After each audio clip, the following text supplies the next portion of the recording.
Now everywhere I look, I see the blessings. All this work I put in, I'll be rich forever like I'm Jesse. I'm forever dripping new whole jacket. Yes, people.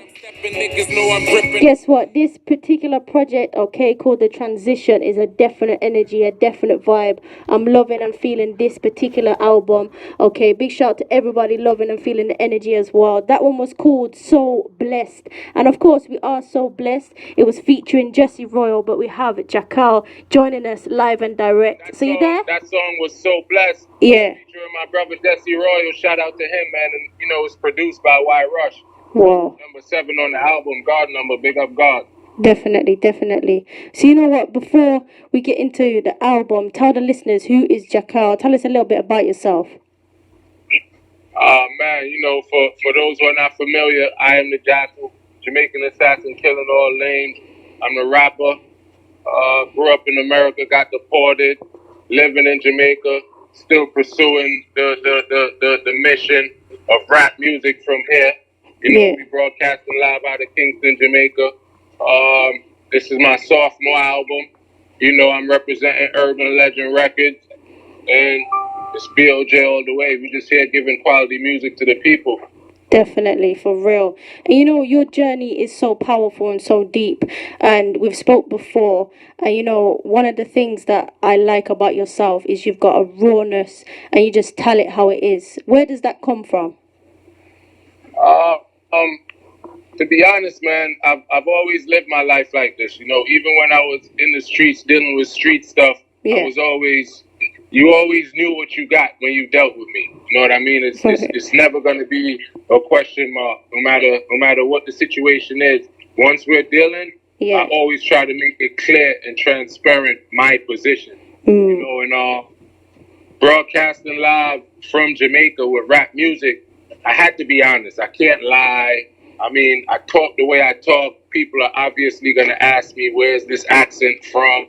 How do I sound the way I sound?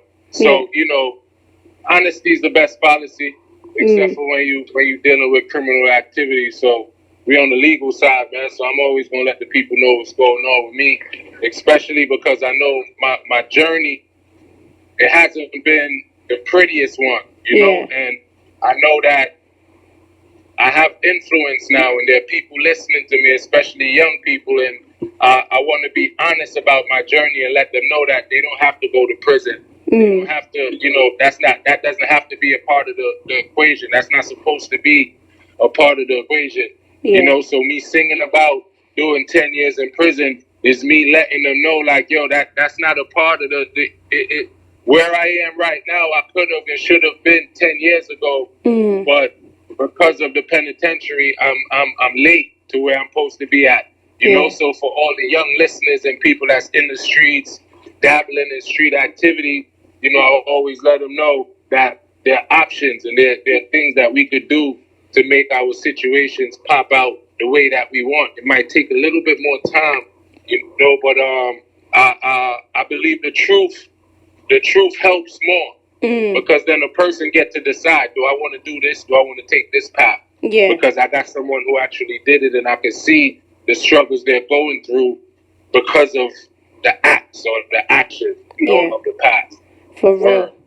And you know what? I have to big you up for that, because it's not easy to talk about your own experiences all the time. And the fact that you're doing it, and hopefully you're impacting the next generation in a positive way to say, look, I don't want to go down that route. And yeah, man, I big you up for that, definitely. I appreciate it. For real. And you know, you've worked with Skilly Bang, you've worked with Jesse Royal, and so many other great artists. What is that like? Because they're like your brothers, right? It's a blessing, to be honest. It's a blessing because, you know, a deportee has never gotten to this point in our culture. I don't know anywhere else, but I know we haven't seen this here before. You know, so for my musical peers, my colleagues, to embrace me the way that they embrace me, to work with me the way they work with me, to support me the way they support me, I believe that the world should see that as my country saying, yo, he's the one that we feel could represent us on this platform best. You know, that's how I take it. And that's why I take every verse, every bar, every line so serious, because I know that when people hear rap music and they hear Jamaica, it's not their first choice. They're gonna want dancehall and reggae. Yeah. So I always got to make sure that the names of the people you mentioned and a slew of other names, they're the best at what they do. They're at the top of their game. So for them to give me the opportunity to work with them, you know, I also got to make sure I'm on top of my game as well. Definitely, and you're hitting that for real. Let's talk about this great album, The Transition. Tell me about this, because this album, The Transition, how many tracks, why that name? Tell us about it. All right, The Transition, you know, I'm currently experiencing the transition. Like, you know, my last album was a Deportee. That's the name of the album, Deportee. Yeah. And that was telling my story at that time. I had freshly just got deported, and I'm telling that story. So now I'm making the transition from a Deportee to a world star, a household name as a rapper, a public figure. Yeah. So my life has changed and is changing, and that's what this album reflects. You know, it's 11 songs on there, and, you know, we chose that for a purpose. When I say we, I mean Why Rush and myself, because we both, it's a co-executive production between he and I.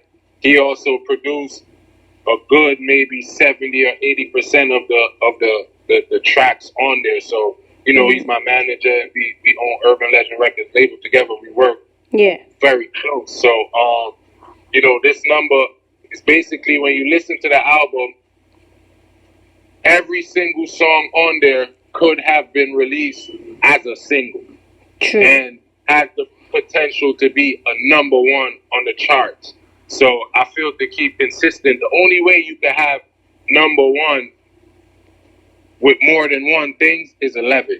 You know what I mean? So we put 11 songs on there because it's really 11 number ones. It's really 11 number ones. We dropped the album on 9/11, September 11, because I've been deported. I got deported 9 years ago. You know what I mean? Yeah. And September's the 9th month. You know, and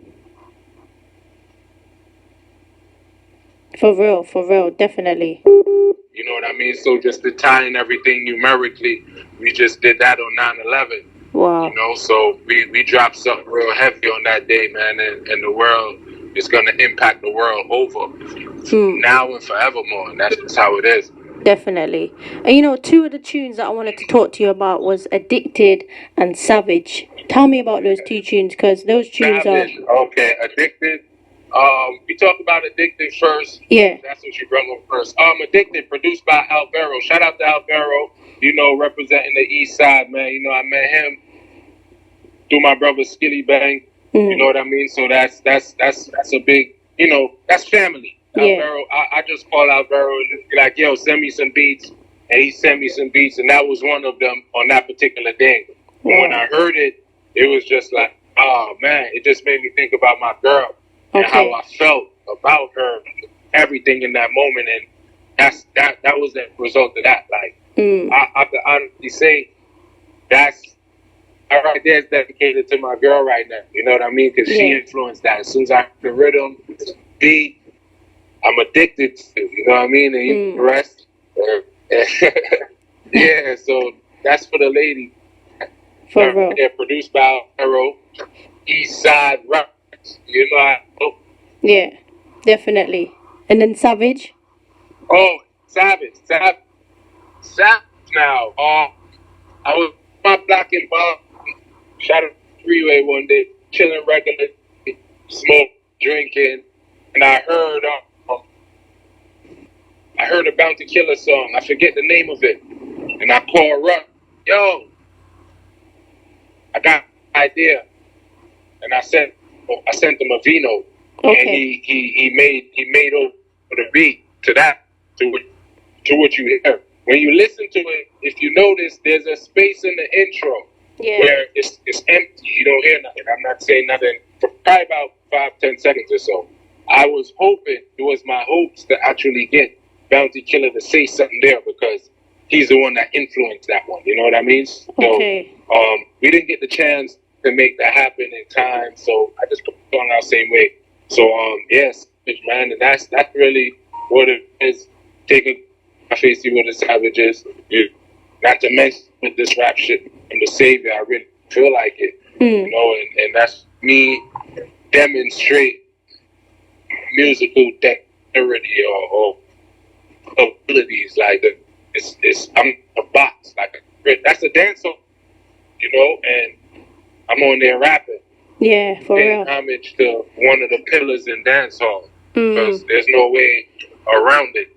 We have to admit it. Like Bounty Killer, aka Rodney Price, has influenced dancehall and every other genre, including rap, like the world over. So, you know, I'm just one of the many artists, I'm sure, that is paying homage to what he's doing, or acknowledging what he has done. You know? Yeah, definitely. Right. For real. And you know, and on a rap album that I know that is gonna go the majority in rap audiences outside of Jamaica. Yeah. And I'm broadcasting live from Jamaica, so I always wanted to be clear, like, this is where it's happening from. A lot of times you may not be able to hear that in me vocally because of my accent, you know. So I try to make sure that most of the time that my beats or my rhythm is heavily reggae or dancehall or just Jamaican influence, Caribbean influence in general. Because this is where I'm at. Like, this is my headquarters. Yeah. Kingston, Jamaica. This is where we're kicking off everything from. Yeah, for real, definitely.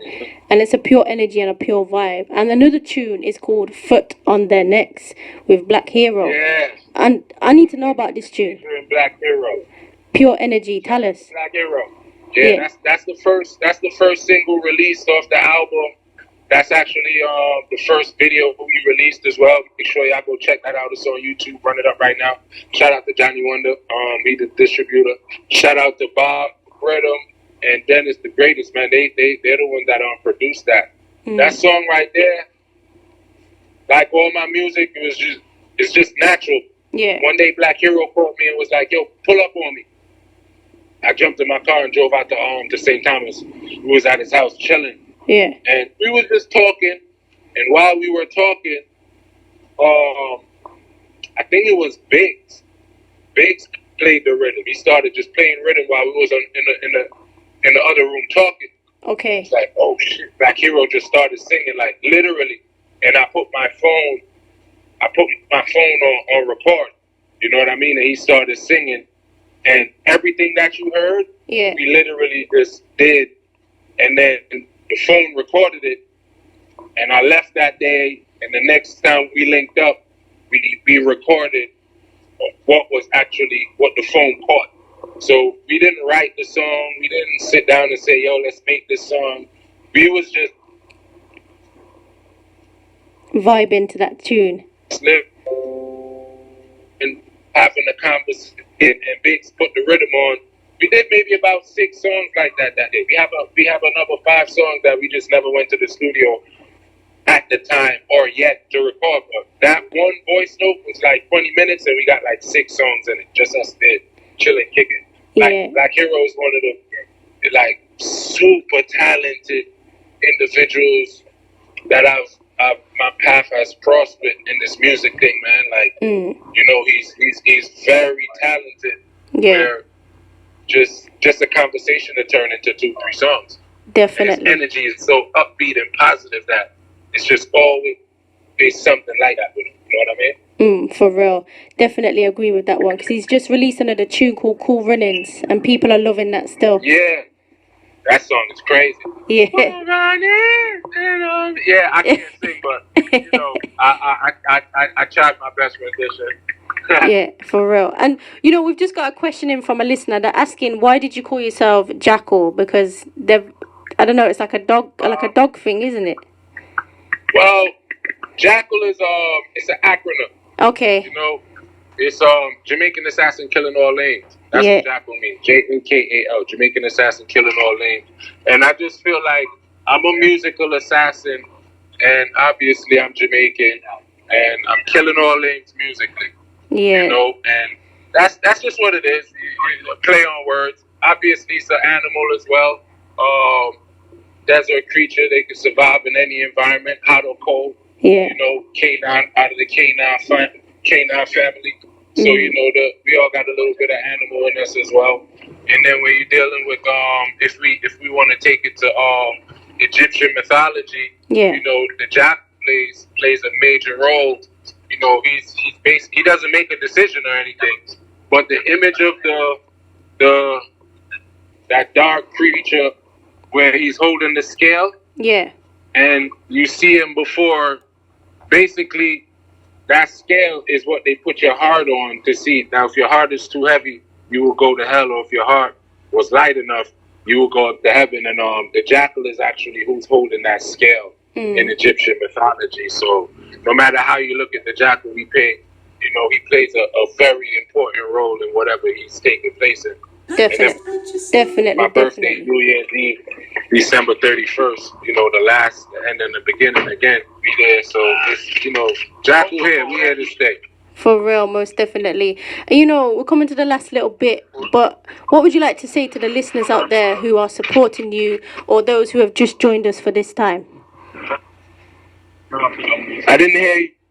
I was saying, sure. I was saying, what would you like to say to the listeners out there who are locked in, either hearing you for the first time or they've been a fan of you for a good while? Man, first and foremost, I appreciate y'all for listening. You know, and it's just motivational music from a street perspective. You know what I mean? From a first person's perspective, because I'm talking about my life. Yeah. Definitely. And what a life, you know, transition of your life is definitely real, definitely there. You know what, we've lost a bit of connection with Jakal, but you know what, a pure energy, a pure vibe each and every time. Big shout out to all those locking in, tuning in, sending us a lot of love, a lot of blessings. Right now, we're taking you to the tune So Blessed. Okay, we're taking it back there. Big shout out to everybody sending me lots of love, lots of blessings, emojis. It's always appreciated. Coming your way very soon, we're going to have DJ Kat's Top 5 reggae birthdays, and of course poetry moment. But until then, we're going to be playing a bit of the tune called Blessed by the one and only Jakal, featuring Jesse Royal. Here we go.